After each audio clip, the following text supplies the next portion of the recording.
नमस्कार, मी अनिल उपाध्ये. शिवसिद्ध बातमीपत्रात आपलं स्वागत आहे. पाहूया आजची बातमी. हातकणंगले तालुक्यातील पुणे बेंगळूर राष्ट्रीय महामार्गावरील अंबप फाटा इथं सितारा हॉटेलसमोर शुक्रवारी कंटेनर पलटी झाल्याने महामार्गावरील वाहतूक सुमारे 4 तास ठप्प झाली.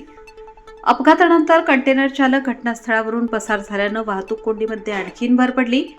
कंटेनर रस्त्यावर पलटी झाल्याने दोन्ही बाजूंना वाहनांच्या लांबच लांब रांगा लागल्या होत्या. त्यामुळे प्रवाशांना मोठा मनस्ताप सहन करावा लागला. घटनेची माहिती मिळताच महामार्ग पोलीस व पेठ वडगाव पोलीस घटनास्थळी दाखल झाले.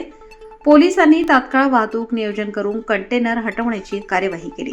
महामार्ग पोलीस व पेठ वडगाव पोलिसांच्या संयुक्त प्रयत्नांमुळे सुमारे 4 तासानंतर वाहतूक सुरळीत करण्यात आली. या अपघातात कोणतीही जीवितहानी झाल्याचे वृत्त नाही. कंटेनर चालकाचा शोध घेण्याचे काम सुरू असून पुढील तपास संबंधित पोलीस करत आहेत.